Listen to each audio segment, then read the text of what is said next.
আসসালামু আলাইকুম। আমার প্রিন্সিপল ডট কম আয়োজিত আমার প্রিন্সিপল ডট কম লাইভ শোতে সবাইকে স্বাগত জানাচ্ছি। এই মুহূর্তে আমি আপনাদের সাথে আছি জিএম আদল। আজকে আমাদের পূর্ব নির্ধারিত আলোচ্য বিষয় হচ্ছে প্রাথমিক শিক্ষক হবার পথ চলা। এই মুহূর্তে আমাদের সাথে যুক্ত হয়েছেন আমাদের অতিথি মিনহাজউদ্দিন মুইন। তিনি সহকারী শিক্ষক, প্রাথমিক সহকারী শিক্ষক হিসেবে কর্মরত আছেন।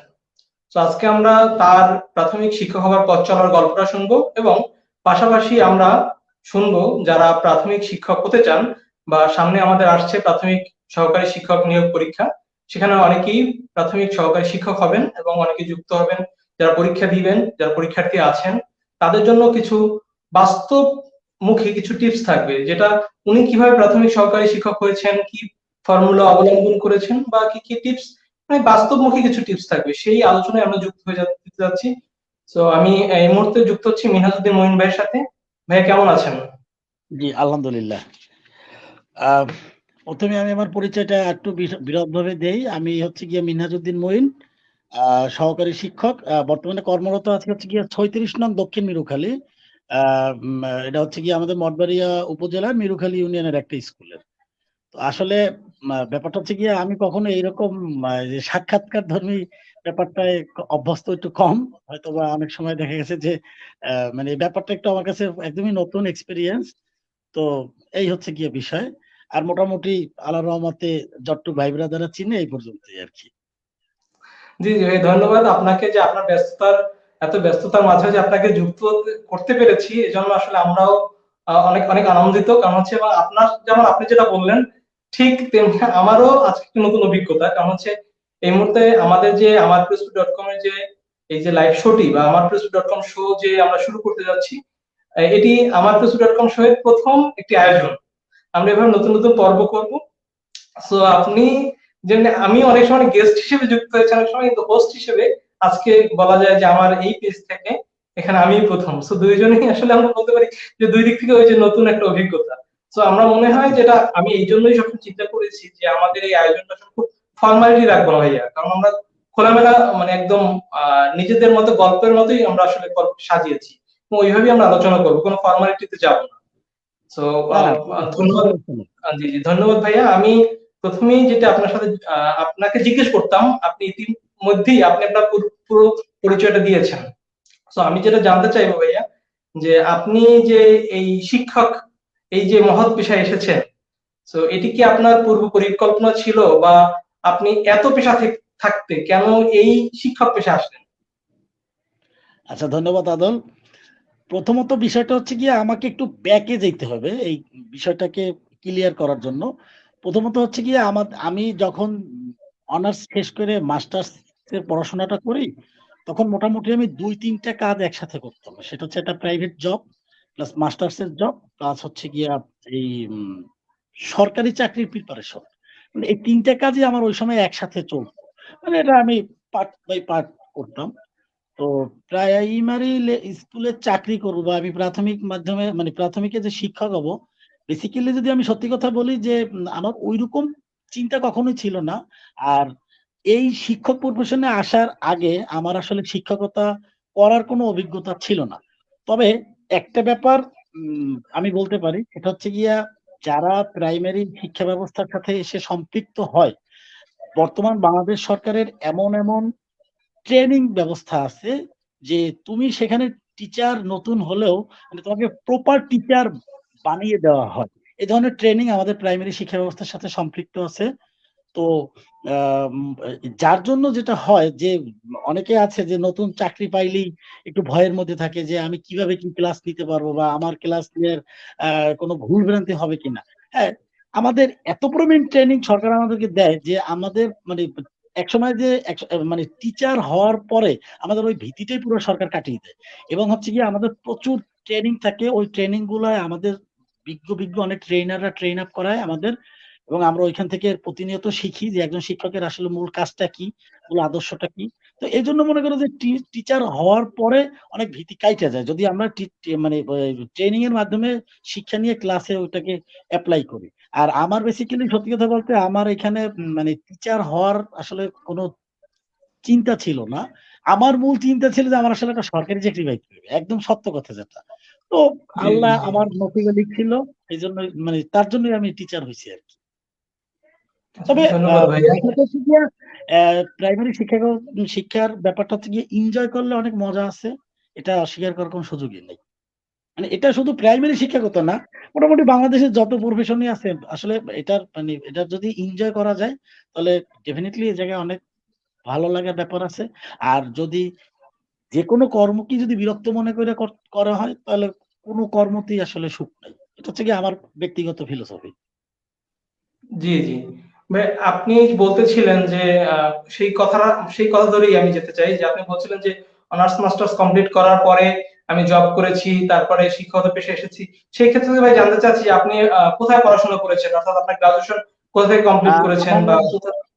আমার গ্রাজুয়েশনের ব্যাপারটা একদম ধাপে ধাপে যদি বলি, আমার ম্যাট্রিক হচ্ছে কেমলদ্বীপ ইনস্টিটিউশন ২০০৬ এর ব্যাচ, ইন্টারমিডিয়েট হচ্ছে ২০০৮ মঠবাড়িয়া সরকারি কলেজ, অনার্স এবং মাস্টার্স হচ্ছে সরকারি তিতুমির কলেজ, ঢাকা। আচ্ছা আচ্ছা আচ্ছা। আপনার আহ, বিষয় ছিল কি, অর্থাৎ কোন? আমার আমার অনার্সের বিষয় ছিল মার্কেটিং, আর মাস্টার্সের সাবজেক্ট ছিল মার্কেটিং। আচ্ছা আচ্ছা। এই ওকে ওকে ভাই, ধন্যবাদ। এখন মূলত আমি এটা আমার প্রশ্নটা করলাম।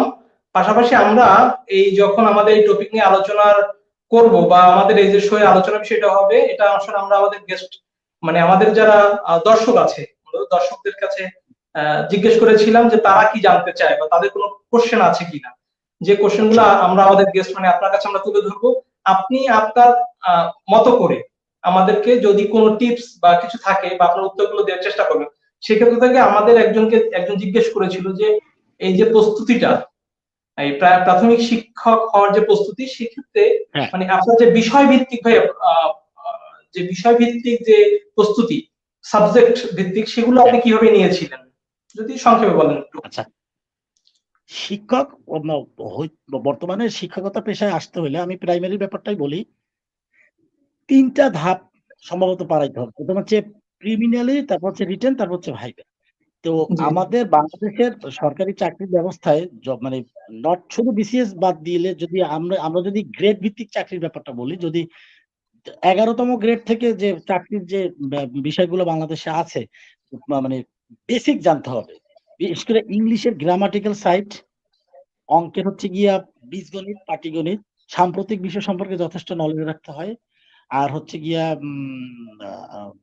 এগুলোর দিকে বেশি নজর দিতে হয় আরকি। এবং আ রিসেন্ট যে পরীক্ষা হইছে ওই পরীক্ষার মার্কস বিভাজনটা আসলে তো আমি জানি না। আমাদের সময় মার্কস বিভাজন ছিল ৮০, মানে ৮০ পরীক্ষা ছিল। আর এই প্রাইমারি রিলেটেড পরীক্ষার সকল কার্যক্রম হচ্ছে গিয়া জেলা ভিত্তিক। মানে যে জেলা থেকে আবেদন করবে তার পরীক্ষাটা হবে জেলায়। এবং এখানে যে রিটেনে টিকবে তার যে ভাইবা কার্যক্রম এটা সম্পূর্ণ এই মানে এটা সম্পূর্ণ দেখভাল করা হচ্ছে গিয়ে আমাদের যে জেলা মহামান্য যে জেলা প্রশাসক মহোদয় থাকে উনি। মানে আমি আমার এক্সপেরিয়েন্স যেগুলো বলতেছি জি জি। আমি হয়তোবা ভাইয়া আপনার এক্সপিরিয়েন্সটাই জানতে চাই। আপনি যে সময় পরীক্ষা দিয়েছিলেন, ঠিক আছে, আপনার ৫ থেকে ৬ বছর আগে নিয়োগ দিয়ে আপনি এসেছিলেন। আমি আসলে আপনার হ্যাঁ, বাস্তব ওই সময়ের অভিজ্ঞতাটাই জানতে চাচ্ছিলাম, মানে আপনি হ্যাঁ। আহ, আমার যে বিষয়। আমার আমার তখনকার এক্সপেরিয়েন্সটা বলি, আমাদের ১ম ছিল রিটেন। ওইখানে টিকার পরে হচ্ছে গিয়া ভাইভায় আমাদের অংশগ্রহণ করতে হয়। ভাইভাটা তখনকার নিয়েছিল যে আমাদের যে শ্রদ্ধেয় জেলা প্রশাসক মহোদয় স্যার ছিলেন, সম্ভবত খায়রুল স্যারই ছিল, যে কিছুদিন আগে সচিব জি হয়ে জি জি গেছে। জি। তাকে অভিনন্দন জানাই। এবং স্যার হচ্ছে গিয়ে আমার ভাইভাটা নিয়েছিল। তারপরে হচ্ছে গিয়া ভাইভায় উত্তীর্ণ হওয়ার পরে বেশ কিছু কার্যক্রম থাকে। আম যেমন ওই যে সিভিল সার্জন থেকে একটা রিপোর্ট নিতে হয়।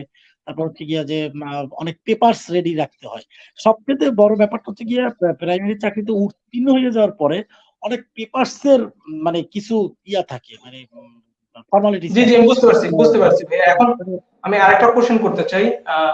এটা হচ্ছে আপনার ওই সময় কথাই জানতে চাই, অর্থাৎ আপনার আমি আজকে আসলে মূলত আমরা ওই যে বললাম যে সাবজেক্ট ভিত্তিকের চাইতে বেশি আপনার বাস্তবে অভিজ্ঞতার কথাই জানতে চাও। সেক্ষেত্রে আপনি যে একটু আগে বলতেছিলেন যে আপনি কিন্তু এই পরীক্ষা মানে আপনার প্রাথমিক শিক্ষক হবার আগে আপনি কিন্তু বিভিন্ন রকমের জবও করেছেন, এবং হ্যাঁ, পাশাপাশি আপনি পড়াশোনার প্রস্তুতিটা নিয়েছেন, অর্থাৎ হয়তো বা বেসরকারি আপনি কোনো জব করেছেন, পাশাপাশি আপনি এই যে প্রাথমিক শিক্ষক হবার অথবা সরকারি চাকরির যে প্রিপারেশনটা নিয়েছেন, আমি এখন জানতে চাবো যে ভাই এই যে চাকরির পাশাপাশি বা হ্যাঁ, এত ব্যস্ততার পাশাপাশি আপনি দিনের সময়টাকে কিভাবে ভাগ করে মূলত আপনি এই প্রস্তুতিটা নিয়েছেন? বেসিক্যালি সময় ভাগ করার ব্যাপারটা সম্পূর্ণ নির্ভর করে আসলে ওই মানুষটা কিভাবে প্রস্তুতি নিবে তার উপরে। এখন না, কিন্তু আমার আপনারটা কিভাবে ভাগ করেছিলেন ওইটাই জানতে চাচ্ছি কিন্তু ওই সময়। আমার ব্যাপারটা বলি যে আমার এমন হয়েছে যে আমি যে অফিসে আমি ওই সময় চাকরি করতাম আসলে বেসিক্যালি একটা বাইং হাউসে। তো বাইং হাউসেই আমার দেখা গেছে যে ওইখানে বসে প্রস্তুতি নেওয়া লাগতো। ব্যাপারটা হচ্ছে কি এইরকম, মানে প্রস্তুতির ব্যাপারটা আসলে ওরকম ইন্ডিভিজুয়ালি আসলে বলা যায় না। যে যেভাবে প্রস্তুতি নিতে পারে। অনেকে প্রস্তুতি নেয় হচ্ছে গিয়া নিজের বাসায় বেশি পড়াশোনা করে। অন- অনেকে আছে হচ্ছে গিয়া যে অফিসের মধ্যে বেশি পড়াশোনা করে। অনেকে আছে যে একটা বই সাথে থাকে বাসে বসে পড়াশোনা। তাহলে এই ব্যাপারটা সম্পূর্ণ ডিপেন্ড করে ওই মানুষটা কিভাবে প্রিপারেশন নিবে। আবার বাংলাদেশের সরকারি চাকরির জন্য সবচেয়ে যারা বেশি প্রিপারেশন নেয় সেটা হচ্ছে গিয়ে যে টিউশনি করে পাশাপাশি প্রিপারেশন নেয়। ব্যাপারটা হচ্ছে এইরকম আর কি। আচ্ছা আচ্ছা, সেটা ভালো একটা কথা বলছেন আপনি। কি ভাইয়া এই আহ, মানে আপনার এই চাকরির আগে বা সরকারি চাকরি আপনি কি টিউশনি করিয়েছেন? মানে অর্থাৎ আপনি তো বাইরে হাউসে জব করেছেন বা অন্য জব করেছেন, আপনি কি টিউশনি করাতেন এর না না আগে? না, আমি আসলে শিক্ষা মানে শিক্ষা রিলেটেড আসলে আমি কোনো পেশার সাথে সম্পৃক্ত ছিলাম না। তবে আমি চাকরি পাওয়ার পরে এখন আমি একদম প্রপার শিক্ষক, এটাই আমার পরিচয়। আচ্ছা আচ্ছা আচ্ছা, আপনি এটা হয়তো উপভোগ করছেন আমার যেটা মনে হচ্ছে। ইনশাল্লাহ ডেফিনেটলি আমি উপভোগ করতেছি, এবং সবচেয়ে মজার ব্যাপার হচ্ছে গিয়ে যে এটা আসলে আলহামদুলিল্লাহ আল্লাহর কাছে অনেক কৃতজ্ঞতা যে আহ, উম, প্রতিদিন স্যার, শিক্ষক, মাস্টার এই শব্দগুলোর সাথে আমি ইউজ টু হয়ে গেছি। মানে আমার স্বাভাবিক নামে এখন আমাকে যদি কেউ ডাকে হয়তো বা আমি একটু খেয়াল কম দিই, কিন্তু স্যার, শিক্ষক বা মাস্টার সাহেব এই নামগুলো বেশি ইউজ টু হয়ে গেছি। মানে আমি এই নামে আর সবচেয়ে বেশি পরিচিত আর কি। না ভাই, আসলে এটা উপভোগ করার মতো আমার কাছেও মনে হয়। কারণটা হচ্ছে আসলে, এবং আমরা যখন সেই মানে আপনার এই কথার সূত্র ধরেই মনে পড়লো যে আমরা তো স্কুল, কলেজ, ইউনিভার্সিটি পার করে আসছি, কিন্তু এত শিক্ষকদের পর মানে শিক্ষকরা থেকে পাশে পেয়েছি, কিন্তু সেই প্রাথমিক যারা শিক্ষক ছিলেন তাদের কথা কিন্তু আজও ভুলি নাই। এবং আজও মনে পড়ে, এবং তাদের যে স্নেহ, তারাই আসলে যে আমাদের ভিতরে যে নৈতিকতা, আসলে নৈতিকতার বীজটা কিন্তু সেখান থেকেই পেয়েছি আমরা। তো এটা সত্যি কথাই যে প্রাথমিক শিক্ষকদের কথা সেই মানে যে বা যে সেই ভালোবাসাটা, সেটা কিন্তু একটু ভিন্নই আসলে। তো আমি কিন্তু ভাই মূলত আমি আপনাকে আবারও সেই প্রশ্ন করতে চাচ্ছি, যেটা হচ্ছে যে এর আগেও করেছি, যে আপনি যে প্রস্তুতি নিয়েছেন, আপনি কিন্তু ভাই চাকরি করা অবস্থায় এমন তো মানে চাকরির ভিতরে আপনি প্রস্তুতি নিয়েছেন, তাই না? হ্যাঁ হ্যাঁ। So, কি মানে আপনার কি এমন কোন স্টোরি বা এমন কোন মজার মানে আজকে তো একটা চাকরির পিছনে অনেক স্ট্রাগল থাকে, আজকে এখানে এসেছেন, একটা চাকরির পিছনে কিন্তু অনেক গল্প আছে না, ব্যক্তিগত অনেক গল্প আছে, মানে সুখের স্মৃতি, দুঃখের স্মৃতি, অনেক স্মৃতি থাকে। তো ওই যে বলতেছিলাম যে পড়াশোনাতে করতে যে স্ট্রাগলটা হয়েছে, যে এই যে বললেন যে চাকরির ভিতরে ভাই কিভাবে প্রস্তুতি নেওয়াটা তো একটা অসম্ভব ব্যাপার অনেকের কাছে, বা কারো কারো কাছে সম্ভব, ঠিক আছে, কিন্তু আপনি কিভাবে নিয়েছিলেন, এমনকি দুই একটা কি মানে কোন স্মৃতি আপনার মনে আছে কিনা, মানে চাকরির মধ্যে কিভাবে এই প্রস্তুতি নিয়েছিলেন? না অবশ্যই আমাদের অনেক বলেন। স্মৃতি আছে। যেমন একটা স্মৃতি হচ্ছে গিয়া যে মানে অনেক সময় হয় কি, আমি তো তখন ঢাকায় কন্টিনিউ থাকি। তো ঢাকা থেকে আসা যাওয়াটা ছিল অনেক মানে টোটালটা ছিল পিরিজপুর কেন্দ্রিক। ঢাকা থেকে পিরিজপুর আসতাম, তো পিরিজপুর থেকে ঢাকা যেতাম। তো ওই আমার যেদিন ভাইবা হয়, ওই ভাইবার দিন সকালবেলা আমি ঢাকা থেকে এসে নামি রাস্তা মানে পিরিজপুরে। তো এই চাকরিটা পাওয়ার আগে আসলে পিরিজপুর শহরটা ছিল আমার প্রচুর অচেনা। মানে আমি পিরিজপুরের চেয়ে আমার বরিশাল কেন্দ্রিক আসা যাওয়াটা বেশি ছিল, বরিশাল ঢাকা কেন্দ্রিক। তো এক যে কি জানি বলে যে মানে এক বাস স্ট্যান্ডে নাইমা এক রিক্সা চালককে বলতেছিলাম যে ভাই আমি এই যে জেলা প্রশাসক মহোদয়ের অফিসে যাব, ওই অফিসটা কোন জায়গায়। এক রিক্সাওয়ালা বলতেছে যে ভাই আপনি পিরিজপুর এসে জেলা মানে যে আমাদের যেটাকে বলে যে জেলা প্রশাসক সাহেবের কার্যালয় চেনেন না, আপনি আসছেন কোথা থেকে। তো আমি পরে নিজেকে ভাবতেছি যে আমি পিরিজপুরের লোক, অথচ আমি পিরিজপুরের জেলা প্রশাসক মহোদয়ের অফিসটাই চিনি না। তো এটা ছিল আমার জন্য আসলে বিষয়টা এরকম যে মানে আমি ওই সময় পিরিজপুর ওইরকম আসলে কিছু চিনতাম না, এটা একদম সত্য কথা। এবং আমি ভাইবা দেওয়ার আগে আমি খুব অপ্রস্তুত ছিলাম, মানে সারা রাত জার্নি করে এসে সকালে ঢাকা থেকে নাই পিরিজপুরে এসে সকালে নামছি, মানে চোখ টোক লাল টাল ছিল, মানে ঘুম ঘুম একটা ব্যাপার।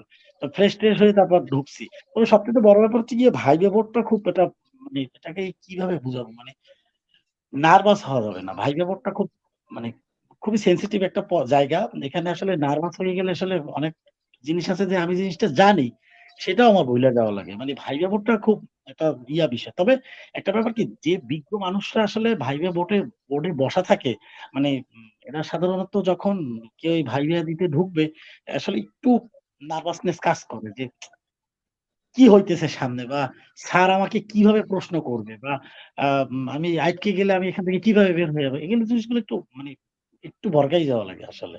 তবে একটা ব্যাপার বলি যে ভাইবা বোর্ডে ১ম মানে যে প্রশ্নটাই সাধারণত করে যে মানে তোমার নিজের সম্পর্কে কিছু বলো। তারপর হচ্ছে গিয়ে নিজের জেলা সম্পর্কে জানতে চায়। তারপর হচ্ছে গিয়া তোমার শিক্ষা প্রতিষ্ঠান সম্পর্কে জানতে চায়। এই জিনিসগুলার নলেজ গুলাটা মানে হয় কি, খুব বেশি মুখস্থের কিছু নাই। জাস্ট জানা থাকলে এগুলো অটোমেটিক্যালি মাথা থেকে বের হয়ে আসে। যে স্যার এটা আমাকে জিজ্ঞেস করছে, ওকে ফাইন। তাহলে এটার উত্তর এইটা হবে। মানে অনেক সময় আছে যে কিছু কমন জিনিস বুইলা যাওয়া লাগে। কিন্তু মানে মানে জেলা ভিত্তিক প্রশ্নগুলো খুব বেশি করে আরকি। ধর এখন এই যে রিসেন্ট যদি এখন কোন ভাইবা হয়, রিসেন্টলি জিজ্ঞেস করতে পারে যে বেকুটিয়া ব্রিজ কবে উদ্বোধন হইছে? এই জিনিসগুলো আসলে জানা রা জাইনা রা মানে মানে জাইনা রাখার একটা বিষয় আরকি। আচ্ছা, মানে আপনি বলতে চাচ্ছেন যে জেলা সম্পর্কে, অর্থাৎ যে যে জেলার, তার সেই জেলা সম্পর্কে একটা ভালো জ্ঞান, সাধারণ জ্ঞান থাকা উচিত। অর্থাৎ ভাইবা বোর্ডে নিঃসন্দেহে আসলে জেলা সম্পর্কীয় কোশ্চেন গুলা করার হ্যাঁ, ভাইবা সম্ভাবনা বোর্ডে থাকে। জেলা কেন্দ্রিক প্রশ্ন করে এবং মেক্সিমাম প্রশ্ন থাকে সাম্প্রতিক। মানে খুব চটজলদি টাইপ যে কিছু প্রশ্ন থাকে, সাম্প্রতিক ঘইটা যাওয়া যে কিছু প্রশ্ন, যেন আমাদের প্রিন্সিপালে এখন একদম সাম্প্রতিক যে মানে যে প্রশ্নটা হইতে পারে সেটা হচ্ছে কি যে বেকুটিয়া ব্রিজের দৈর্ঘ্য কত? বেকুটিয়া ব্রিজ কবে উদ্বোধন হইছে? এই জিনিসগুলো খুব জিজ্ঞেস করার, মানে এগুলো মূলত বেসিক্যালি জিজ্ঞেস করার মতো প্রশ্ন। আর সাবজেক্ট বেস প্রশ্ন করে খুব বেশি। যেমন ধরেন ধরো আমাকে যেমন জিজ্ঞেস করছে যে মার্কেটিং কাকে বলে? মানে তুমি কোন সাবজেক্টের স্টুডেন্ট, ওই সাবজেক্ট বেস এর প্রশ্ন করবে। আচ্ছা, আচ্ছা, আচ্ছা, বুঝতে পারছি ভাইয়া। আপনার সেই ভাইবা ভাইবা বোর্ডের যে অভিজ্ঞতা, ভাইবা বোর্ড নিয়ে যখন কথা বললেন, সো আপনার ভাইবা বোর্ডে কে কে ছিল আপনার মনে আছে ভাইয়া? আজ থেকে হ্যাঁ, তো হ্যাঁ, কয়েক অবশ্যই। বছর আগে। আমার ভাই ব্যাপারে ছিল তৎকালীন, যে আমি বললাম যে কিছুক্ষণ আগে যে তৎকালীন হায়রুল মাননীয় ইসলাম। ডিসি মহোদয় স্যার, সরোয়ার মানে সরোয়ার্দী কলেজের যে প্রিন্সিপাল উনি ছিল। জি, জি, জি। আর হচ্ছে গিয়া উম, আরেকজন মানে বেসিক্যালি ভাইবা বোর্ডে যারা বসে মানে আমাদের অপোজিট সাইডে ওই জেলার একদম টপ বটম লাইনের যারা থাকে, ডিসি মহোদয় স্যার, তারপর সরকারি কলেজের যারা প্রিন্সিপাল, সিভিল সার্জন স্যার, তারপর হচ্ছে গিয়া এসপি স্যারকে আমি দেখি নাই, তো আমি এটা না জেনে বলবো না। মানে একদম একটা জেলার একদম মানে সবচেয়ে বড় চেয়ার গুলো যারা হোল্ড করে তারা এখানে বসে। এখন স্পেসিফিকলি আসলে বলতে পারবো না যে কোন জনের ভাইবা বোর্ডে কে কোন স্যার বসবে, এটা আসলে স্পেসিফিক বলা যায় না আরকি। তবে না, না, মানে নরমালি আপনার সময় কে কে ছিল? আমার সময় ছিল যে বললাম ডিসি মহোদয় স্যার ছিলেন। আর হচ্ছে গিয়ে এই যে সরারদি কলেজের যে প্রিন্সিপাল ছিল সে ছিল। আরেকজনের নাম আমার এই মুহূর্তে মনে পড়তেছে না। সেও একজন মানে একদম হাই লেভেল কোয়ালিটির আসলে কোন একজন ব্যক্তি হবে। ভাইবা বোর্ডে ঢোকার আগে কি ভাই ভয় করতে ছিল মানে আপনার ভিতরে? ভাইবা বোর্ডে ঢোকার আগে তো ডেফিনিটলি ভয় করে। এটার কোনো আসলে কোনো ব্যাখ্যা নাই ভাই।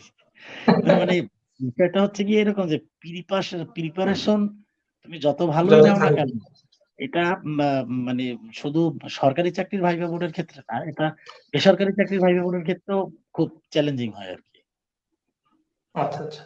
আরেকটা ব্যাপার কি ভাইয়া, যে আরেকটা কোশ্চেন, মানে এটা আরো একজন আমাদেরকে, মানে একজন এবার পরীক্ষা দিবে, উনি জিজ্ঞেস করেছিল যে আপনি মানে ধরেন ভাই, এই যে পরীক্ষার তো একটা মার্কস থাকে, হ্যাঁ, হয়তোবা বিভিন্ন বিষয় থাকে। এখন অনেক সময় করে কি মানুষ, যে কোনো বিষয় কি আপনি বাদ দিয়েছিলেন কিনা, নাকি সব সাবজেক্টেই কম বেশি প্রিপারেশন ছিল আপনার? না, না, না, তোমার মোটামুটি সব সাবজেক্টেই আইডিয়া রাখতে হবে। এখন আমি যদি অঙ্ক বাদ দিয়ে দিই তাহলে তো আমি অঙ্কে দুর্বল হয়ে যাই। মানে মোটামুটি সবই জানতে হবে। এবং জানার সিস্টেমটা হচ্ছে গিয়ে বেসিক এর ব্যাপারটায় বেশি গুরুত্ব দেওয়া লাগে। বেসিক জিনিসটাই মূলত ওইখানে এপ্লাই করে আরকি বেশিরভাগ। আচ্ছা, আচ্ছা। আর হচ্ছে আপনারা কি ভাইয়া, আপনি যখন পরীক্ষা দিচ্ছেন তখন কি কোনো গাইড বই ফলো করছিলেন? গাইড গাইড বই তো বই মানে ডেফিনিটলি, হ্যাঁ, ডেফিনিটলি গাইড বই ফলো করতেই হবে। গাইড বই ফলো করার ব্যাপারটা হচ্ছে গিয়ে যে রিটেন এর ক্ষেত্রে বলি যে প্রিভিয়াস পরীক্ষাগুলোর কিছু প্রশ্নর ধারণা নিলে মোটামুটি ব্যাপারগুলা অনেকটা বোঝা যায় যে আসলে এই রিলেটেড বা এই টাইপস প্রশ্ন হয়। আচ্ছা, আচ্ছা। এখনকার তো না বলতে পারলে আমি, আপনারা যখন পরীক্ষা দিচ্ছেন ভাই, আপনাকে মনে আছে যে কত পার্সেন্ট ধরেন রিপিট কোশ্চেন আসছিল, বা একটা ওই সময় কি আপনার মনে আছে? মানে এই কোশ্চেনটা আমাদের করছে একজন পরীক্ষার্থী যিনি দিবেন, এটা তাদেরই কোশ্চেন, যে জানতে চাইছে যে আপনাদের ওই সময় যে বা রিপিট কোশ্চেন কত পার্সেন্ট থাকার সম্ভাবনা থাকে আসলে এটা আসলে আপনার ভাইয়া তো ওইরকম বিগত ভাবে 5 বছরে বা তার আগে সব ওইরকম মিলিয়ে? ভাবে মানে হ্যাঁ, জি, জি। বিষয়টা তো ওইরকম ভাবে আসলে কখনো খেয়াল করি নাই। তবে খুব আচ্ছা, যে বেশি আসে ব্যাপারটা তাও না। তবে একেবারে যে বিষয়টা স্কিপ করে যায় তাও না।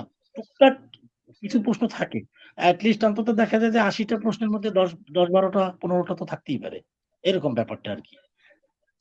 তবে আপনি কি অ্যা এক একটা ব্যাপার বলি সেটা হচ্ছে গিয়ে যে ধরনটা কাছাকাছি, সিমিলার কাছাকাছি থাকবে আরকি।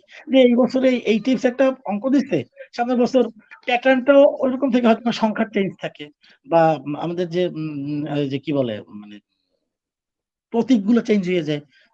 যোগের জায়গায় বিয়োগ, বিয়োগের জায়গায় গুণ এই টাইপ কিছু চেঞ্জিং থাকে আরকি। আচ্ছা, আচ্ছা, আচ্ছা। আচ্ছা, যাই হোক, আমাদের অনেক রাতে আমরা কিন্তু ভাইয়া লাইভে যুক্ত হয়েছি। যেহেতু আপনার আ ব্যস্ততা ছিল, সবার ব্যস্ততা, আসলে ব্যস্ততার কারণে আপনাকে ১০ টার আগে পাওয়া যাচ্ছিল না। এ কারণে আমরা রাত ১০ টায় আসলে লাইভের আয়োজনটা রেখেছি। তারপরেও ভাই আনন্দের ব্যাপার হচ্ছে আমাদের সাথে অনেকেই যুক্ত আছেন। আমরা একটু নামগুলো বলি, যেমন আমাদের এখানে মন্তব্য করেছে জুলহা শাহীন ভাই। মন্তব্য করেছেন যে তোমাদের জন্য শুভকামনা। ধন্যবাদ ভাইয়া আমাদের প্রোগ্রামটি দেখার জন্য। তারপর আই ক্রিয়েশন লিখেছেন গুরুত্বপূর্ণ আলোচনা, ধন্যবাদ আপনাকে। এমডি ফাহিম বিশ্বাস লিখেছেন good initiative, carry on brother, ধন্যবাদ আপনাকে ফাহিম। সো অনেকে ভাবে যুক্ত আছেন, সকলকে ধন্যবাদ।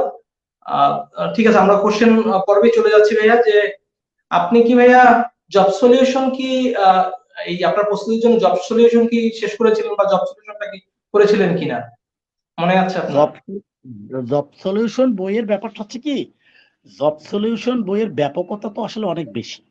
সব ধরনের চাকরির ওটাকে কি বলে মানে সব ধরনের চাকরির বাংলাদেশের যত পরীক্ষা হয়, সব ধরনের পরীক্ষার প্রশ্নই ওই বইটার মধ্যে দিয়ে দেওয়া আছে। এখন জব সলিউশন বইটার ব্যাপারটা হচ্ছে কি যে আসলে এটা কে কতখানি শেষ করতে পারবে। এখন শেষ করার একটা ব্যাপার। আরেকটা ব্যাপার হচ্ছে গিয়ে জিনিসটাকে মাথায় নেয়ার একটা ব্যাপার। আর সবকিছু শেষ কথা হচ্ছে গিয়ে আসলে পড়াশোনার তো বেসিক্যালি কোনো শেষ নাই। আমি না হলে একটা ছোট চাকরি করি। যারা বিসিএস ক্যাডারদেরই হয়, আম এক্সট্রিম লেভেলের পড়াশোনা করে। মানে যে পড়াশোনার আসলে কোনো বর্ণনা নাই। আম আমি যদি বলি আমার খুব কাছের একটা ছোট ভাই কিছুদিন আগে হচ্ছে গিয়া এই যে ৪০ তম বিসিএস এর শিক্ষা ক্যাডার হইছে। তো আমি ওই ছোট ভাইকে খুব কাছ থেকে দেখেছি যে পড়াশোনা কাহাকে বলে বিসিএস ধারী হওয়ার জন্য।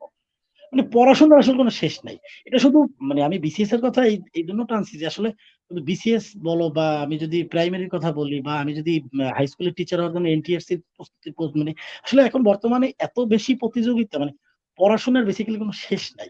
আর জব সলিউশন বইয়ের ব্যাপারটা হচ্ছে গিয়ে ওকে ফাইন জব সলিউশন বই যদি মানে মোটামুটি একটা কাভারেজ দেয়া যায়, অন্তত আমি এতটুকু বলতে পারি যে মানে আর যাদের বেসিক নলেজটা ভালো থাকবে মোটামুটি তারা অন্তত রিটেন এর ব্যাপারে একটা কমফোর্ট জোনে যাইতে পারবে।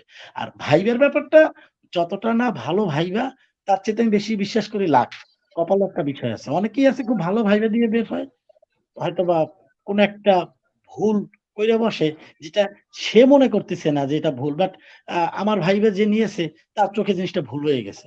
সে অকৃতকার্য দিয়ে দিল। ওইখানে আসলে কিছু করার থাকে না। ওটা সম্পূর্ণ লাক। আর রিটেন এর ব্যাপারটা হচ্ছে গিয়ে যে আমার প্রস্তুতি ১০০% ওকে ফাইন। আমার প্রস্তুতি ভালো হবে। আমার প্রস্তুতি 50% আমি কিছু বলতে পারতেছি না। পরীক্ষা দেওয়ার কাছে যে পরীক্ষা দিয়ে আসি। মানে ব্যাপারটা হচ্ছে এইরকম। আচ্ছা, আচ্ছা। আচ্ছা ভাই, ধরেন এই জবের পরীক্ষার ক্ষেত্রে আপনার ম্যাথ, ইংরেজি এটা তো খুব ইম্পোর্টেন্ট। আসলে এক্ষেত্রে আপনার কি কোনো সাজেশন আছে কিনা যে যারা ম্যাথ এবং ইংরেজি প্রিপারেশন নেয়, বা সেটা কিভাবে নিলে ভালো হয়, বা কোন ম্যাথ, ইংরেজি কোন বিষয়গুলোকে একটু বেশি দেখা উচিত? এ বিষয়ে আপনার কোনো কথা আছে কিনা? বেসিক্যালি ম্যাথ, ইংলিশ এবং যে বিজ্ঞান তারপর হচ্ছে কি সাম্প্রতিক বিশ্ব এই ব্যাপারগুলা আমার পার্সোনাল সাজেশন হবে যদি কোনো চাকরি প্রত্যাশীর হাতে অনেক সময় থাকে, সে বরিশাল থাকুক বা ঢাকায় থাকুক, যেখানেই থাকুক না কেন, যেকোনো একটা কোচিং এর সাথে সম্পৃক্ত হইতে হয়। কোচিং এর সাথে সম্পৃক্ত হইলে যেটা হয় কি তার স্কিলটা খুব বেশি ডেভেলপড হয়। এবং সে প্রতিনিয়ত মক টেস্ট যেটাকে বলে, মানে চাকরির পরীক্ষার মতোই পরীক্ষা নিতে থাকে বিভিন্ন কোচিং সেন্টার। এটা এটা আমি বলছি না যে তার কোচিং এর সাথে সম্পৃক্ত হতেই হবে, আমি বলছি যে তার যদি সুযোগ থাকে, সে যদি আর্থিকভাবে একটু স্বাবলম্বী হয়, হ্যাঁ, তো এই যে কোচিং এর সাথে সম্পৃক্ত হলে হয় কি যে তার পড়াশোনার একটা গতি বিল্ড আপ হয়, মানে মানে সে একটা পড়াশোনার মধ্যে থাকে সবসময়। আর যদি আমি মনে করি যে না এই করবো না বা হবে না বা চেষ্টা করতেছি, কিন্তু হয় কি মানে গতিটা থাকে না। আর যদি একটা কোচিং এর সাথে সম্পৃক্ত হয় তাহলে তার ওই গতিটা খুব ভালো থাকে। আর স্পেসিফিকলি আমি যদি গণিতের ব্যাপারটা বলি, ওই যে বললাম প্রথমেই যে মানে বীজগণিত পাটিগণিত রিলেটেড যে 9, 10, 6, 7 এই রিলেটেড অঙ্কগুলা। আর কি বলে মানে ইংলিশের ব্যাপারটা হচ্ছে গিয়ে গ্রামাটিক্যাল ব্যাপারটা বেশি ওখানে ফোকাস দেওয়া হয় আর কি। এই আর সাম্প্রতিক বিশ্ব, তো সাম্প্রতিক বিশ্ব এই জায়গায় তো আসলে সাম্প্রতিক বিশ্ব হচ্ছে গিয়ে বেশি পড়া লাগে, কারণ প্রতিনিয়ত তো ঘটনা ঘটে। আর ইংরেজি অঙ্কের ব্যাপারটা কি বাংলাও একটা, বাংলাও অনেক বেশি পড়া আছে, বাংলাও অ্যাভয়েড করার কোনো সুযোগ নাই, গ্রামাটিক্যাল বেশি থাকে। তারপর যে কি বলে মানে বিভিন্ন কবি সাহিত্যিকদের জন্ম মৃত্যু, তারপর হচ্ছে গিয়া যে ওই যে কি বলে যে এরকম থাকে যে মানে কোন কবির বিখ্যাত গ্রন্থ কোনটি, তারপর হচ্ছে গিয়া যে ওই যে কি বলে মানে কিছু বাগধারা দিয়ে দেয়, কিছু সমাসের কিছু যে ব্যবহার থাকে ওইগুলো দিয়ে দেওয়া হয়, এগুলোই মূলত বাংলার মধ্যে থাকে। তারপর বিজ্ঞানের ব্যাপারে যে অক্সিজেনের যে কি বলে ওটাকে যে মানে অক্সিজেন কার্বন ডাই অক্সাইডের যে বিভিন্ন ইয়া থাকে না, সাংকেতিক সায়েন্সের ভাষায় যেটাকে বলে, তারপর হচ্ছে গিয়ে আছে যে বিকিরণ, মানে হ্যাঁ, জি জি। কোনোতেই এই ব্যাপারগুলা র্যান্ডমলি বেসিক ব্যাপারটা মাথায় থাকলে আম, আর সাম্প্রতিক বিষয়টা বেশি পড়া লাগে। আর ওই যে না ওই প্রশ্নগুলো সাধারণত আমরা পাই নাই, যে সংবিধান রিলেটেড কিছু প্রশ্ন ওইগুলো সাধারণত আমাদেরকে দেওয়া হয় না, ওইগুলো হচ্ছে কি আরো ভারী যে চাকরির পরীক্ষা থাকে ওইগুলো সাধারণত সেট আপ থাকে। আচ্ছা আচ্ছা, বুঝতে পারছি ভাই। আমার এখন কথা হচ্ছে কি ভাই, আমরা বা আমাদের বা যারা পরীক্ষা দেয় বা অনেকে একটা বিষয় কিন্তু খুব মানে কমন একটা ব্যাপার, সেটা হচ্ছে কি যে ম্যাথ এবং ইংলিশ, এই ব্যাপারে কথা। হ্যাঁ, যে ম্যাথ এবং ইংরেজি দেখা যায় কি কেউ ম্যাথে স্ট্রং, ইংলিশ উইক, আবার কেউ দেখা যায় কি ইংলিশ স্ট্রং, ম্যাথে উইক, বা কোনো না কোনো হ্যাঁ, একটা সাবজেক্ট উইক থাকে। হ্যাঁ, হ্যাঁ, আমি হ্যাঁ, জানি না আপনার ক্ষেত্রে এমন ছিল কিনা।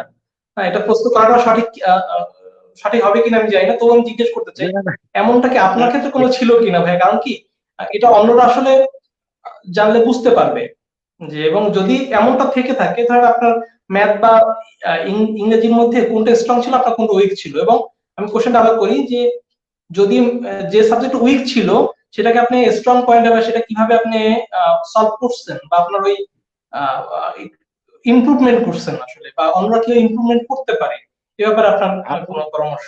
আমার আমার পার্সোনালি আমি ইংলিশে ভালো ছিলাম, আল্লাহর রহমতে আমি ইংলিশে মানে এখনো ভালো।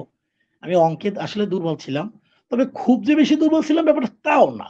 দেখা গেছে যে আমার মানে আমি যদি একটু খুইলা বলি তাহলে ব্যাপারটা এরকম হবে যে যদি কেউ অঙ্কে অনেকে জি 80+ চলে যেত, আমি হয়তো ওইখানে 50 থেকে 60-র মধ্যে থাকতাম মার্কিং বিভাজনে। তো এই ব্যাপারগুলোর সাথে ভালো সমাধান হচ্ছে প্র্যাকটিস। আর সবচেয়ে আরেকটা বড় ব্যাপার হচ্ছে গিয়ে যে আসলে মুখস্থের কিছু নাই, জিনিসটাকে জাস্ট অ্যাডপ্ট করার একটা ব্যাপার। আর আরেকটা বেশি যে প্রশ্নটা সেটা হচ্ছে কি যে আমাদের যে প্রাইমারি যে পরীক্ষা থাকে ওই পরীক্ষায় নেগেটিভ মার্কিং এর একটা ব্যাপার থাকে। এখন ব্যাপারটা হচ্ছে কি আমি জি। একটা প্রশ্ন 75% জানি, দিলাম আমি ওইটা কারেকশন, কিন্তু আমি একটা প্রশ্ন 20% শিওর না যে ওটা আমার হবে কিনা, কিন্তু আমি ওইটা কারেকশন করে বসলাম, তাহলে কিন্তু আমার মার্কিং কাটা যাবে। এটা হচ্ছে গিয়ে সবচেয়ে একটা বড় মানে এটাকে কি বলবো মানে এটা এটা এটা এটা অনেকটা একটা খুব দুঃখবোধ কাজ করে যে আমার হয়তো 65টা, কিন্তু আমার নেগেটিভ মার্কিং এ আমার 5 মার্ক কাটা গেছে, তাইলে আমি কিন্তু অনেক পিছিয়ে যাব। এটা খুব একটা মানে খুবই একটা কষ্টকর বিষয়। এই ব্যাপারটা খুব খেয়াল রাখতে হবে। ঠিক আছে? এটা খুব সেনসিটিভ একটা ব্যাপার। নেগেটিভ মার্কিং টায় কিন্তু মানে অনেক কিছু নির্ভর করে। আচ্ছা আচ্ছা। তো যারা ভাই ম্যাথে উইক, আসলে যে আমরা অনেকেই আছে যে ভাই ম্যাথ, যেমন আমি আমার ব্যক্তিগত, আমি ম্যাথকে খুব ভয় পাই।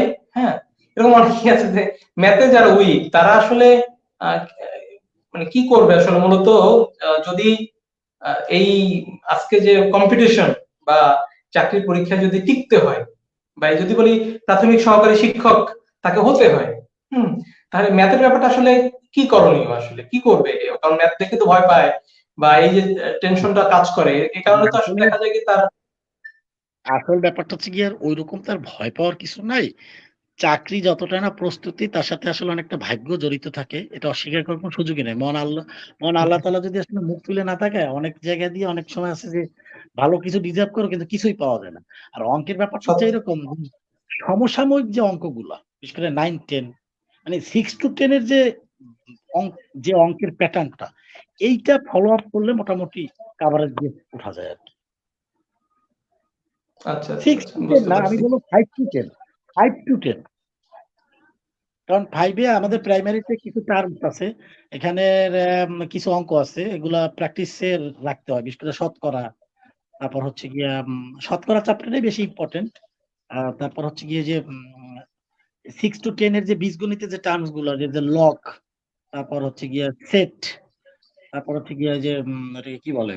যে বিভিন্ন যে সূত্রের যে অঙ্কগুলা, a স্কয়ার প্লাস b স্কয়ারের যে সূত্রের অঙ্কগুলা, এইগুলোই বেসিক্যালি আসলে প্র্যাকটিস করতে হয় আরকি। আচ্ছা, আচ্ছা, আচ্ছা।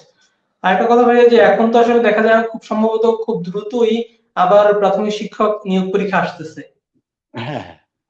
হ্যাঁ, তো যারা প্রাথমিক শিক্ষক নিয়োগ পরীক্ষার জন্য মানে পরীক্ষা দিবে, ধরেন অনেকে আছে যে প্রস্তুতি খুব ভালো নেয় নাই, যদি আপনি হুম, মনে করেন যে হয়তো বা কিছু অল্প সময় আছে, অল্প সময়ের ভিতরে প্রিপারেশন নিতে চাচ্ছে তারা, আচ্ছা। এ ব্যাপারে কি আপনার কোনো পরামর্শ আছে কিনা, যে এই অল্প সময়ের মধ্যেও যদি সে একটু প্রিপারেশন নিতে চায়, আসলে কোন গাইড বা কোন বই ফলো করতে পারে, বা খুব অল্প সময়ের আমার মধ্যে।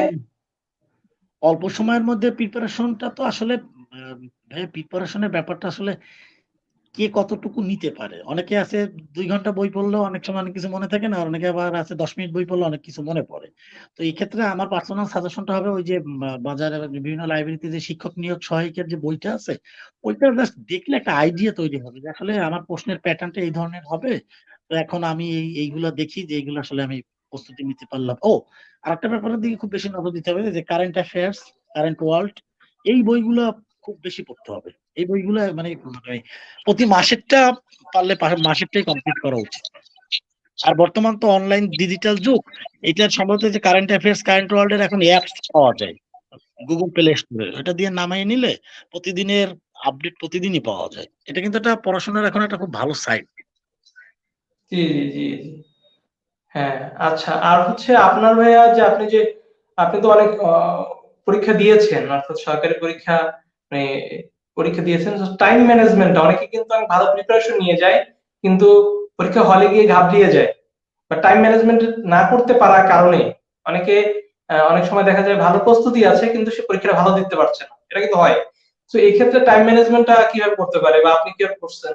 মানে এ ব্যাপারে আপনার কোনো টিপস বা পরামর্শ বা কোনো কথা থাকলে বলেন। টাইম ম্যানেজমেন্টটা বলতে কি মানে প্রস্তুতির সময় টাইম ম্যানেজমেন্ট নাকি পরীক্ষা দেওয়ার সময় টাইম ম্যানেজমেন্ট?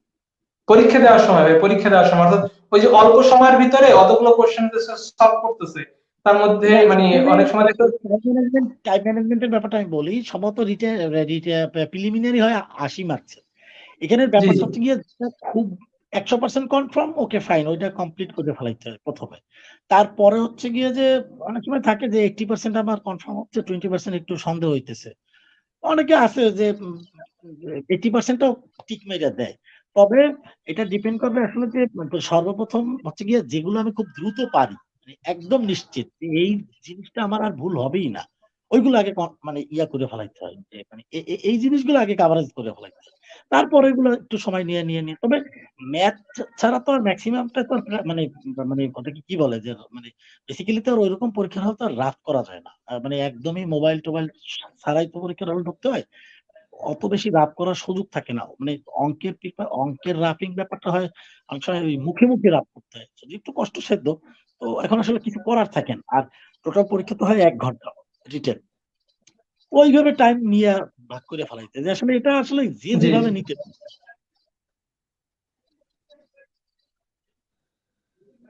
আর আচ্ছা, আচ্ছা, আচ্ছা। আমাদের বর্তমান বুঝতে পেরেছি অনেক। উম জি, জি। আমাদের বর্তমান সবশেষ বলেন যে ভাইয়া। চাকরিতে যারা জয়েন করছে, সবশেষ যে চাকরির নিয়োগটা জয়েন করছে, এখানে কিন্তু আমি যদি আমাদের মঠবাড়িয়ার কথা বলি, পার্সোনালি আমাদের মঠবাড়িয়া থানার কথা বলি, 70% বর্তমান যারা টিচার তারা কিন্তু সবাই পাবলিক ইউনিভার্সিটির, এবং তাদের আম, কি বলে, তাদের মেরিট ব্যাপারটা খুব শার্প, মানে তাদের প্রস্তুতিটাও থাকে খুব বেশি শার্প। তো মানে বেশ একটা মানে এখনকার প্রশ্নের প্যাটার্নও খুব একটু হার্ডই হবে বলা চলে, কারণ প্রতিনিয়তই পাবলিক ইউনিভার্সিটির স্টুডেন্ট এখানে পরীক্ষা দিতেছে, আর ন্যাশনাল ইউনিভার্সিটির স্টুডেন্ট তো পরীক্ষা দিচ্ছে, এটা কোনো সন্দেহই নাই। তো প্রস্তুতিতে আসলে শর্টকাট করার কোনো সুযোগ নেই, আমার এটা ব্যক্তিগত অভিমত। আচ্ছা, বুঝতে পারছি, ঠিক বলছেন। এখন ভাইয়া যারা আসলে, এখন আমরা তো বললাম যে ইমিডিয়েট যারা পরীক্ষা দিবে, তো ব্যাপারটা হচ্ছে একসময় প্রাথমিক এই যে প্রাইমারি টিচার একটা হ্যাঁ, সময় অবহেলার চোখে ছিল, সত্যি কথা বলতেই আমরা দেখেছি যে মানে ওইভাবে মূল্যায়ন মানুষ করতো না, কিন্তু এখন কিন্তু এই পেশার জন্য হুমড়ি খেয়ে পড়ছে মানুষ, এবং এখন আর সেই দিন নাই আমার কাছে যেটা মনে হয়। তো এখন একটি মানে অ্যাট্রাকটিভ প্রফেশন হয়ে দাঁড়িয়েছে, লুক্রেটিভ যেটাই বলি না কেন, এটা নানাবিধ কারণ আছে। হ্যাঁ, এখন এখন আপনার কাছে যেটা আমি প্রশ্ন করবো যে আসলেই এখন আপনি তো এই পেশায় এসেছেন প্রায় 5-6 বছর হয়ে গেছে খুব সম্ভবত, বা হ্যাঁ, 7 বছর। আমার অলরেডি 6 বছর শেষ, এই যে 2-3 দিন আগে আমি 7 বছরে পদার্পণ করছি। So, আপনার কাছে প্রশ্ন আসলে কি এখন এই পেশায় যারা আসতে চায় বা মানুষের কি আসা উচিত কিনা, এক, দ্বিতীয়ত কেন আসা উচিত, বা আপনার কাছে এটা কেমন মানে ভালো মনে হচ্ছে কিনা, বা আপনার এই চাকরির অভিজ্ঞতা থেকে কি মনে হয়? আচ্ছা আচ্ছা, বলতেছি। প্রথম কথা হচ্ছে গিয়ে যে চাকরিতে আসা উচিত কিনা, আমি যদি পড়াশোনা শেষ করে কর্ম খুঁজি, তাহলে তো আমাকে অবশ্যই একটা কর্মে আসতে হবে। সেক্ষেত্রে প্রাইমারি নিঃসন্দেহে ভালো, নিজের এলাকাতে বসেই চাকরিটা করা যায়। তবে একদম সত্য কথা যেটা না, আমি একদম আপকামিং যারা চাকরিতে আসবে তাদের উদ্দেশ্যে আমার একটা বার্তা, সেটা হচ্ছে গিয়ে বাহির থেকে প্রাইমারি চাকরিটাকে আসলে যতটা সহজ মনে হয়, প্রাইমারি চাকরি একটুকু সহজ না। একদমই সহজ না। এটা আমি এই যে লাইভে আমি অনেক, মানে যারা নতুন চাকরিতে আসবেন তাদেরকে বলতেছি, যদি আপনারা এই চিন্তাটাই করেন যে প্রাইমারি স্কুলে যাব সকালবেলা বাচ্চাদের সাথে ক্লাস শেষ করে আবার চলে আসবো, ব্যাপারটা সেরকম না। আমাদের যে বর্তমান সরকার যে নতুন শিক্ষা কার্যক্রম প্রবর্তন করতেছে, এবং পূর্বে যে শিক্ষা কার্যক্রম ব্যাপারটা ছিল, আসলে আমাদের প্রাইমারি চাকরি মানে প্রাইমারি স্টুডেন্ট মানে প্রাইমারি টিচারদের শুধু শিক্ষকতার পাশাপাশি আরো অনেক কাজের সাথে সম্পৃক্ত হইতে হয়। আপনারা মানে বাহির থেকে যতই এটাকে রিল্যাক্সেবল জব মনে করেন, ব্যাপারটা কোনোভাবেই রিল্যাক্সেবল জব না, যথেষ্ট প্রেশার আছে। এবং সবচেয়ে বড় কথা হচ্ছে কি, আসলে এখন সব চাকরিতেই প্রেশার। সরকারি চাকরির যত দপ্তর, প্রত্যেকটা দপ্তরই এখন প্রেশার আছে। আর বর্তমান অনলাইন ডিজিটাল যুগ, আপনাকে মানে আপনাকে প্রতিদিন নিয়ত টিচার হিসেবে আপডেট হইতে হবে, র্যান্ডমলি আপনাকে আপডেট হইতে হবে। আপনি যদি সেই আগের যুগের চিন্তা ভাবনা করে যদি থাকেন যে আমি স্কুলে যাব বাচ্চাদের নিয়ে ক্লাস করব, সেটা এখন আর সম্ভব না। আপনাকে প্রতিনিয়ত আপডেট থাকতে হবে, এবং আপনি যত বেশি আপডেট থাকবেন আপনি বর্তমান টেকনোলজিক্যাল যুগে তত বেশি টিকে থাকতে পারবেন। আর যদি আপনি শুধু ওই মানে আপডেট না হয়ে যদি মানে চাকরি করতেছি চাকরি করি, তাহলে বেশি দিন আসলে এই প্রফেশন না, এখন কোন প্রফেশনে ওইরকম ভাবে চাকরি আপনি ঠিকই করতে পারবেন, কিন্তু আসলে আপনার স্কিল আস্তে আস্তে নষ্ট হয়ে যাবে। এটা হচ্ছে কি আমার পার্সোনাল বিষয়। আর নতুন যারা আসতেছেন তাদের তো অবশ্যই মোস্ট ওয়েলকাম, আসুন আপনারা, দেশের শিক্ষা ব্যবস্থাকে আপনারা এগিয়ে নিয়ে যান, আমরাও আছি, আপনারাও আসেন। আর প্রাইমারি শিক্ষা ব্যবস্থার সাথে আমরা যারা সম্পৃক্ত, আমাদের বাংলাদেশের সবচেয়ে বড় মানে আমরা যারা সরকারি প্রজাতন্ত্রের যারা কর্মচারী, এই ডিপার্টমেন্টে সবচেয়ে জনবল বেশি। মানে শিক্ষকই অলমোস্ট প্রায় 4 লক্ষ ছই ছই। তো প্রতিনিয়তই আমাদের সিনিয়র স্যাররা রিটায়ারমেন্টে যাচ্ছে, এবং প্রতিনিয়তই হচ্ছে গিয়া কি বলে বর্তমান সরকার শিক্ষা খাতে উন্নতির জন্য টিচার নিয়োগ নিচ্ছে। আল্লাহর রহমতে বেতন অনেক বাড়াই দিছে। তো এই তো। আর অ্যাট্রাকটিভ এর ব্যাপারটা বলবো, আসলে অবশ্যই অ্যাট্রাকটিভ। আর সব কথা, আর শেষ কথা হচ্ছে কি, আসলে মানে আপনি যে কাজটাই করবেন না কেন, আপনাকে কাজটাকে এনজয় করতে হবে। আর আপনি যে কাজটাকে পেইন মনে করবেন, বিরক্ত মনে করবেন, কোনো কাজই আপনার কাছে আসলে মানে কি বলে মানে ভালো লাগবে না। আর শিক্ষকতা পেশায় তো ডেফিনিটলি মজা অবশ্যই আছে। এটা অস্বীকার করার কোনো সুযোগই নেই। আপনি প্রতিনিয়তই আপনার কোমলমতি শিশুদের সাথে সময় কাটাইতে হবে। আপনার ভিতরের জ্ঞান দিয়েই আসলে ওদেরকে জ্ঞানের মানে উদ্বুদ্ধ করতে হবে আরকি। আচ্ছা, একটা মজার কোশ্চেন ভাইয়া, অনেক ভারী ভারী কোশ্চেন করলাম, একটা মজার কোশ্চেন করি। একটু ভারী কোশ্চেনের বাইরে যেতে চাই। সেটা হচ্ছে ভাইয়া যে এই যে মানে আমরা এক সময় প্রাইমারিতে পড়ে পড়াশোনা করেছি, আমরাও দুষ্টামি করেছি, ঠিক আছে? ক্লাস, হ্যাঁ, স্যারদের কথা শুনতাম না, হ্যাঁ, দুষ্টামি করতাম, অনেক কেচাল করতাম, ঠিক আছে, মারামারি, মানে স্বাভাবিক। আমরা এটা তো একদম বাচ্চা বয়স আমাদের, তাই না? তো এই যে এখনো তো আপনারা যে এই বাচ্চাদের টিচিং দিচ্ছেন, সেখানে তো অনেক হ্যাঁ, দুষ্টামি করে, চিল্লা চিল্লি। তো এই যে তাদেরকে, বাচ্চাদের কিভাবে বাচ্চা ম্যানেজমেন্ট করেন ভাই আসলে, মানে রাগ হয় না যে সেদিকে সামাল দেন কিভাবে? বুঝি নাই আদল। আদল, আমি প্রশ্নটা বুঝি নাই।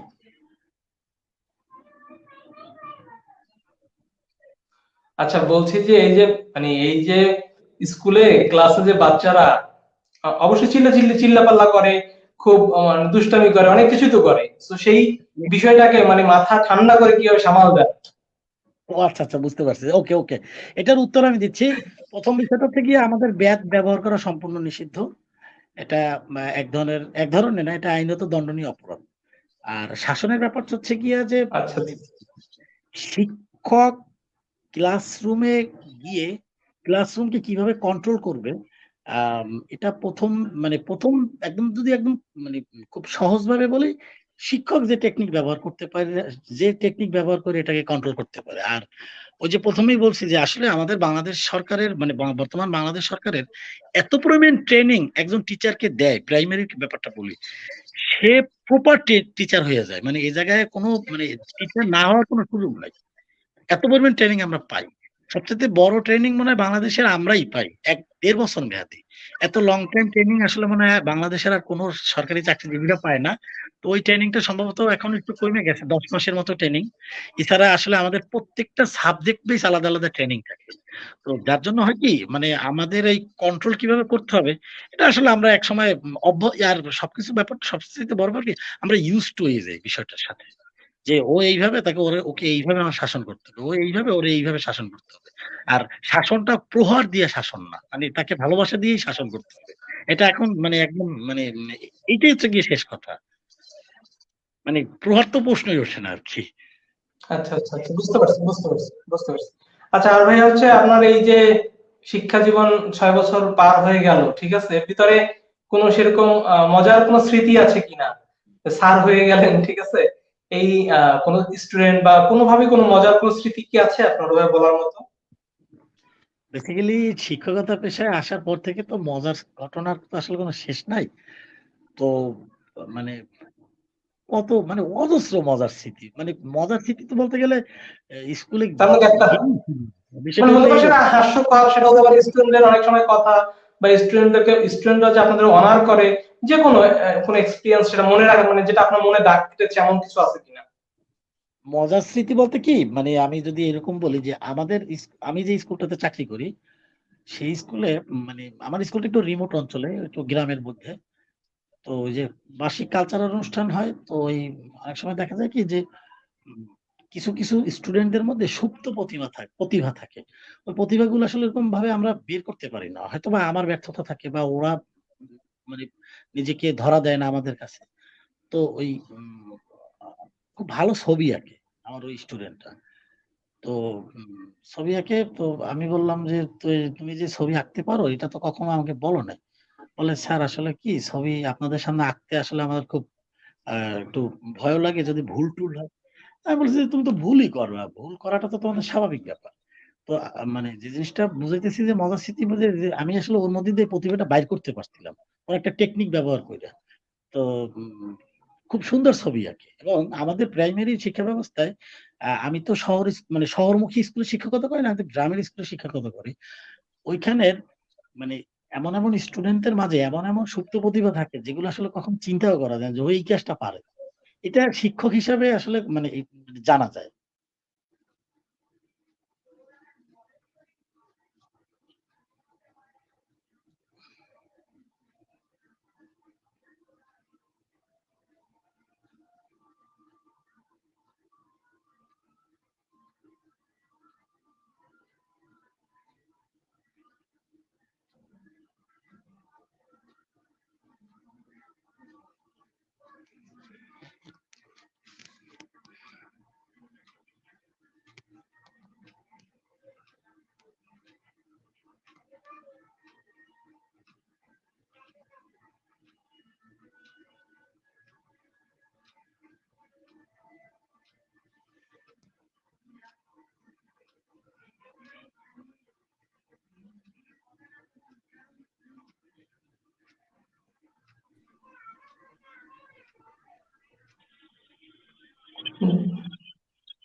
হ্যালো,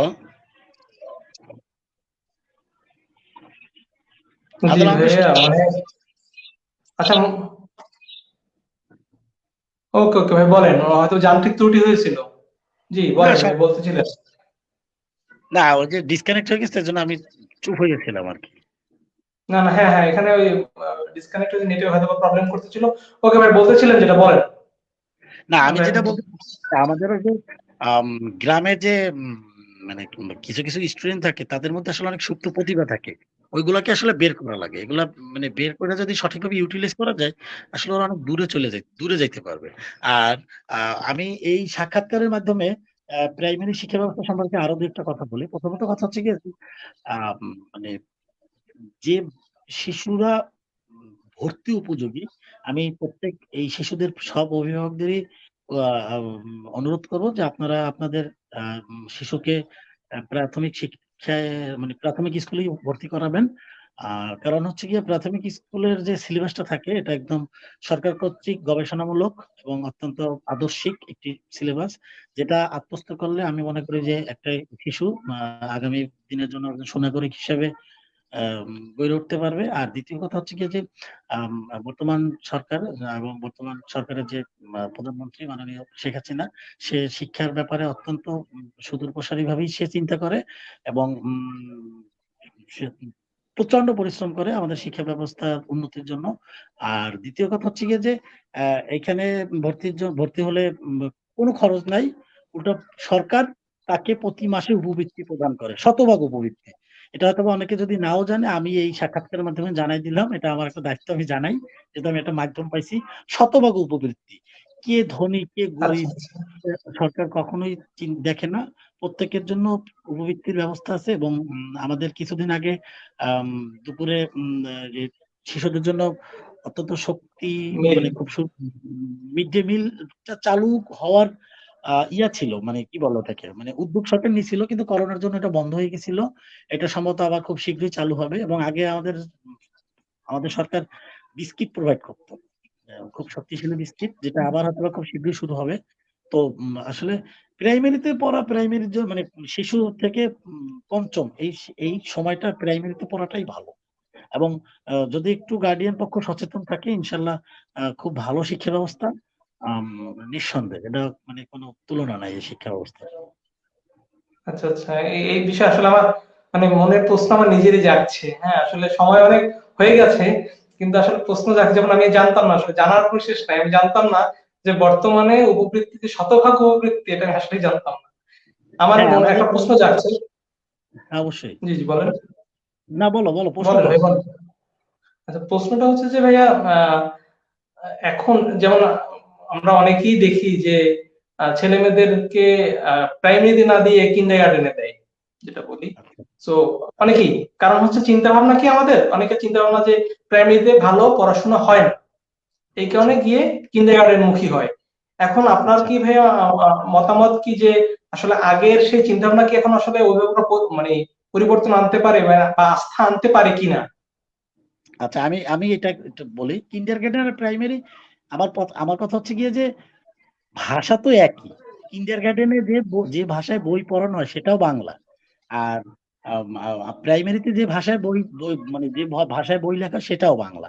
ওখানেও অঙ্ক আছে, এখানেও অঙ্ক আছে। এখন কথা হচ্ছে গিয়ে যে কিন্ডারগার্টেনের ভর্তি করানোর জন্য মানে প্রথম উত্তরটা দিই যে প্রাইমারিতে পড়াশোনা হয় না, এই কথাটা ভুল। আমি যদি একদম মানে জোরালো ভাবে বলি, দক্ষিণ অঞ্চলের আমাদের বরিশাল বিভাগের শ্রেষ্ঠ প্রাইমারি হচ্ছে আমাদের মঠবাড়িয়া ৫৬ নং মডেল সরকারি প্রাথমিক বিদ্যালয়। এখন আমার প্রশ্ন হচ্ছে গিয়া, এই স্কুলটা বরিশাল বিভাগের সেরা কেন হয়েছে? নিশ্চয়ই এখানে পড়াশোনা ভালো, অবকাঠামোগত দিক থেকে অনেক উন্নত। হ্যাঁ, এই কারণেই তো সেরা হয়েছে। কিন্তু কোন কিন্ডারগার্টেন স্কুল কিন্তু সেরা নাই। এখন এখানে প্রশ্ন হচ্ছে গিয়ে, তাহলে কিন্ডারগার্টেন স্টুডেন্টদেরকে কেন তার মা বাবা ভর্তি করায়? প্রথম কথা হচ্ছে গিয়ে যে অনেকে মনে করে কি যে প্রাইমারি চেয়ে মানে কিন্ডারগার্টেনের পড়াশোনা মানে বই বেশি, তাহলে মনে হয় এইখানে পড়লে আমার শিশু জানতে পারবে বেশি।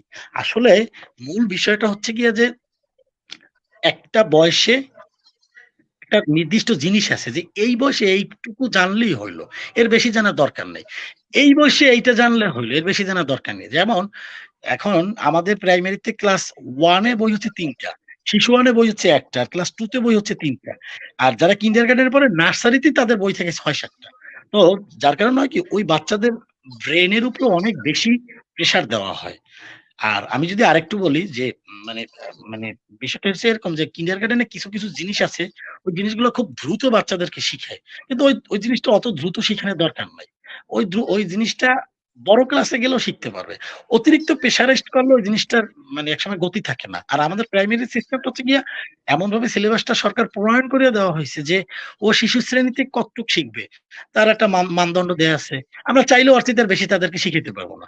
ক্লাস 1 এর তারা কি শিখবে? সরকার আমাদেরকে ওই ধরনের একটা কারিকুলাম দিয়ে দেয় যে তুমি এই পর্যন্ত শিখাবে, এর চাইতে আর বেশি তোমার শিখানোর দরকার নাই। ক্লাস 2 তে কি শিখবা? 3 তে কি শিখবা? কই তারা মানুষ হয় না? তারা কি ভালো জায়গায় পড়াশোনা করে না? না, আর অবশ্যই অবশ্যই অবশ্যই। কিন্ডারগার্টেনের ব্যাপারটা হচ্ছে গিয়ে এরকম যে এটা হলো গিয়ে ডিপেন্ড করে আসলে ওই শিশুর গার্ডিয়ানের মেন্টালিটির উপরে যে আমার বাচ্চাকে আমি কিন্ডারগার্টেনে পড়াই না, বেশি শিখাবো। কিন্তু ওই অতিরিক্ত শিখানোরও কিন্তু একটা বাজে রিয়াকশন আছে। ওটা রিয়াকশনটা হয়তো বা সে নগদে না বুঝতে পারবে, একসময় সে বুঝতে পারে, কিন্তু তখন তার আর কামব্যাক করার সুযোগটা কম থাকে আর কি। আমি একমত কারণ হচ্ছে আমি আসলে এই ক্ষেত্রে নিজের অভিজ্ঞতায় বলতে চাই, কারণ আমিও কিন্ডারগার্টেনে পড়াশোনা করেছি সত্য, কিন্তু আমি আমি আমি আবার প্রাইমারি পড়াশোনা করেছি। আমি আমার সেই স্কুল জীবনের কথা আসলে মনে পড়ে গেল। যেমন আমি আমার ক্লাস 5-এ আমি এই সেই প্রাইমারি স্কুল পড়েছি, 4-এ পড়েছি। সো আমি সেই স্যারদের কাছ থেকে যে শিখেছি আমার মনে আছে। মানে আমি এটি বলতে চাই যে আসলেই প্রাথমিক, প্রথমে বলছিলাম যে প্রাথমিক স্কুল যখন শুরু হয় এটা হচ্ছে আমাদের মূল ভিত্তি। ডেফিনেটলি। তো এই ভিত্তিটা আমার আসলেই ঘটেছিল। আমার মনে আছে যে আমি যখন ক্লাস 5-এ পড়ি, যখন স্কলারশিপ দিয়েছি, আমি সেই প্রাইমারি টিচারদের কাছ থেকেই শিখেছি এবং পড়াশোনা করেছি, তারপরে স্কলারশিপও পেয়েছি। সো আমার এবং যেটা আমি মনে পড়লো যে হ্যাঁ, আমার যেটা মনে পড়লো যে আমার ওই ওই সময়ের একজন বাংলা শিক্ষক, তার কাছ থেকে আমি যে শিখেছিলাম, উনি আমাকে শিখিয়েছিল যে মানে যে কিভাবে মুখস্থ না করে লিখতে হয়, আচ্ছা ব্যাখ্যা আচ্ছা। কিভাবে লিখতে হয়, মুখস্থ না করে লিখতে হয়। এবং আমার ওই যে শুরু হয়েছে, এরপরে আমার জীবনে আর মুখস্থ করি নাই। আমি একদম মানে পড়ে নিজের মতো করে সৃজনশীল ভাবে লিখতে পেরেছিলাম। তো এটা কিন্তু আমার একজন ওই প্রাথমিক যে প্রাইমারি টিচার ছিলেন, হ্যাঁ, আমার হ্যাঁ, সম্মানিত স্যার ছিলেন, তার কাছ থেকেই শিখেছিলাম। ম্যাথের ব্যাপারে বা অন্য সাবজেক্টের ব্যাপারে আসলে এভাবেই আসলে মনে পড়ে গেল এবং সেটা শেয়ার না করে আর পারলাম না। হ্যাঁ, ঠিক আছে ভাইয়া। আর একটা ব্যাপার আমি একটু বলি, সেটা হচ্ছে গিয়ে যে কারিকুলাম ভিত্তিক আমাদের প্রাইমারি শিক্ষকদের সরকার প্রতিনিয়ত ট্রেন আপ করায়।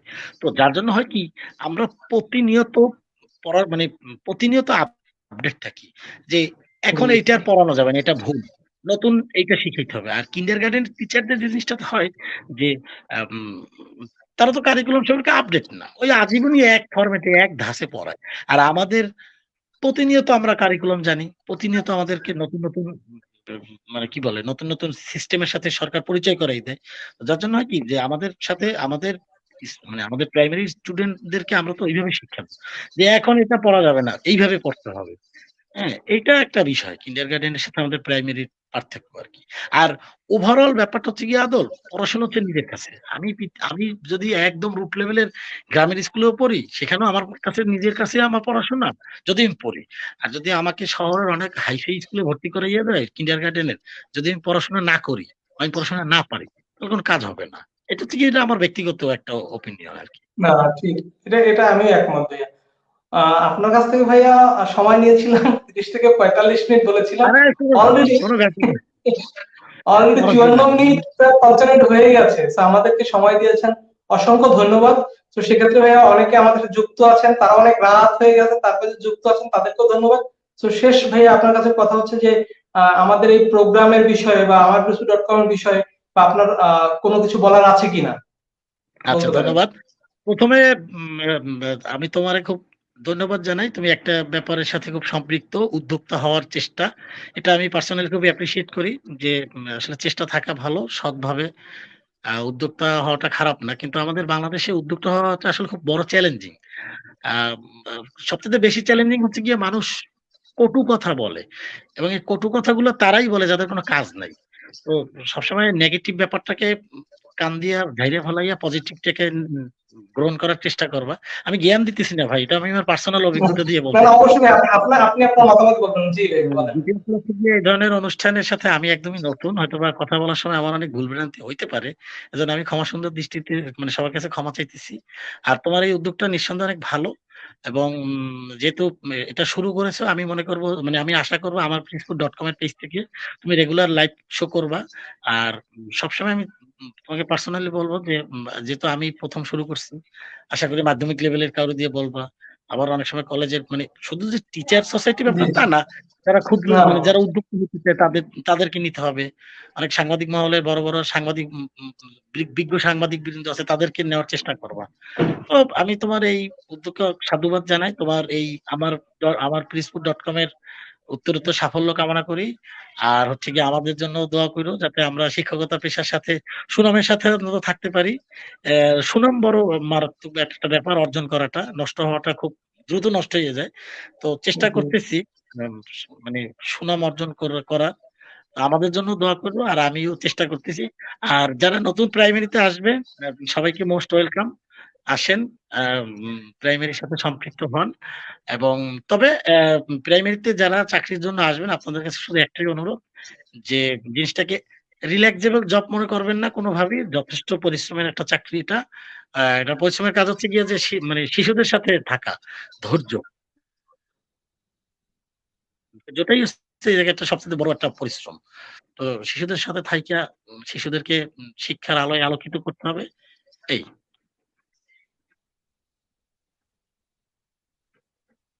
জি, ধন্যবাদ ভাই আপনাকে।